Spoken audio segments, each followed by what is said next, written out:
সারা দেশের ন্যায় কক্সবাজার জেলার উখিয়া উপজেলাও অরক্ষিত হয়ে পড়েছে। কোথাও খুঁজে পাওয়া যাচ্ছে না একজন পুলিশ সদস্য। রাস্তায় নেই কোনো ট্রাফিক, ফলে রাস্তায় যানবাহনের শৃঙ্খলা ফেরাতে রোদ বৃষ্টির মধ্যে কাজ করছে ছাত্র ছাত্রীরা। সেই সাথে রোহিঙ্গাদের বের হওয়া আটকাচ্ছে ছাত্ররা। বিস্তারিত জানাচ্ছেন উখিয়া উপজেলা প্রতিনিধি মোহাম্মদ নাসিম। উখিয়ার কোটবাজার স্টেশনে এমনটাই একটা পরিস্থিতি আমরা দেখতে পেয়েছি যে ছাত্ররা কিভাবে ট্রাফিক সামলাচ্ছে এবং কীভাবে রাস্তাঘাটে কাজ নিরসন করছে। ঠিক আমরা আপনাদের একটু বলে রাখি যে বর্তমান পরিস্থিতিতে থানাতে পুলিশ কাজ না করা এবং রাস্তাতে ট্রাফিক পুলিশ না থাকায় এর ভূমিকা পালন করতেছে ছাত্ররা রাস্তা সংস্কারের হাতে নিয়েছে, রাস্তা পরিষ্কারের কাজ হাতে নিয়েছে।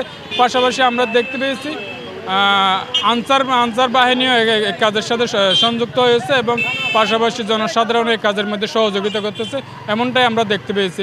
আমরা যদি পাশাপাশি একটু জানতে চাই যে এখানে যারা কাজ করতেছে এমন একজন লোকের সাথে যদি জানতে চাই যে আপনি কি এখানে দায়িত্বে আছেন?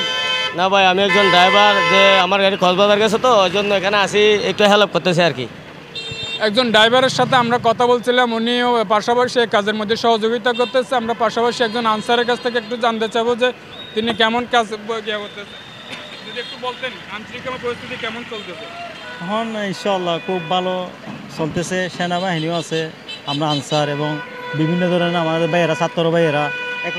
দর্শক, আমরা যেমনটা জানতে পেরেছি যে এখানে আনসার বাহিনী এবং সেনাবাহিনী এবং ছাত্র সমাজ এবং স্থানীয় জনগণ যেভাবে কাজের সহযোগিতা করতেছে তেমনটাই আমরা পরিস্থিতি এখানকার দেখতে পেয়েছি। এবং আমরা দর্শকদেরকে আবারও জানাতে চাই যে পরিস্থিতি একদম স্বাভাবিক আছে এবং একেবারে রাস্তা সংস্কারের কাজ ছাত্ররা বাংলাদেশের নিয়ে কোটবাজারে একই সংস্কারের কাজটা চলমান রয়েছে।